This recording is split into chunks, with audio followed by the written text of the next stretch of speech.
Hello everyone. Today's video we're going to be looking at a new release from Powerline Models, or actually a re-release. It is the V-Line or Vicrail VHGY grain hoppers. So as you can see, it's still shrink wrapped. I got this model from World. There's all the details of my specific model on the end there. As you can see, pretty standard, good Powerline box, which I'm sure will have kept the model safe.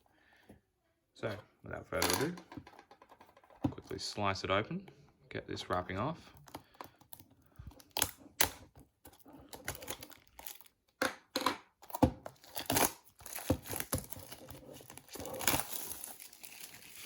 There you go, out of the shrink wrapping.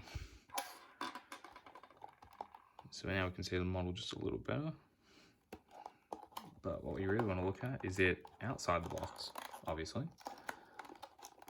If I can figure out how to open it without tearing the box.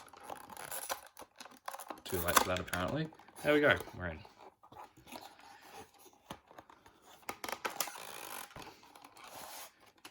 Slide it out just like that. Put this to one side. And there you go. There is the wagon, still in its little block of ice packaging. Great packaging, keeps the model nice and safe. Alright, got little bits of foam here just for extra stability, which is good since it doesn't have an outer sleeve, but I think these make up for it just fine. Take this off, a little bit of plastic over it, keeping the paint nice. And there we go. Put this to one side. Here's the wagon. It's got a beautiful finish on it. Looks very metallic. I believe the body is just plastic, but the weight is fine, so that shouldn't matter at all. Yeah, as you can see, very nice at a first glance. As I said again, the weight is good. Good metal wheels, KD couplers.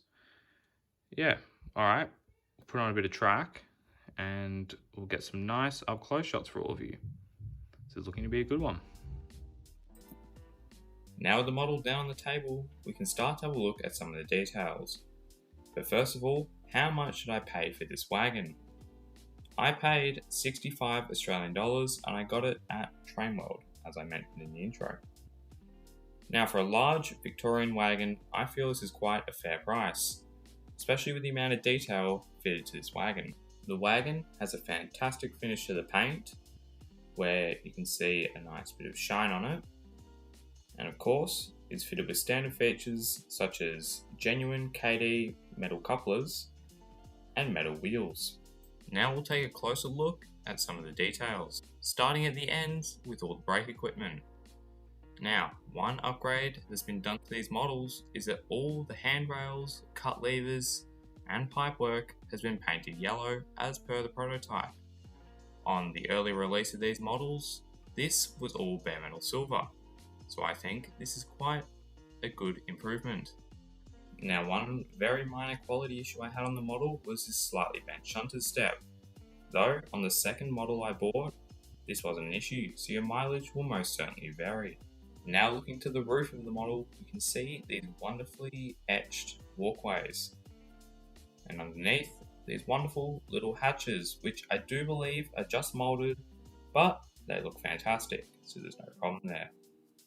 A lot of the moulding work on this model is fantastic, and a lot of it looks just like it's separately fitted, which is perfect and just what you want. So it won't be fragile, but you still get the look of depth and detail.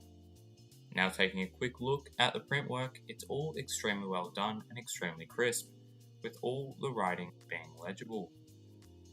And little printed details in every corner of the model, including handbrake markings on the applicable ends.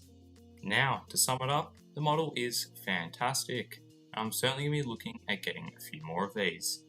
But now, let's take a look at it on the way out.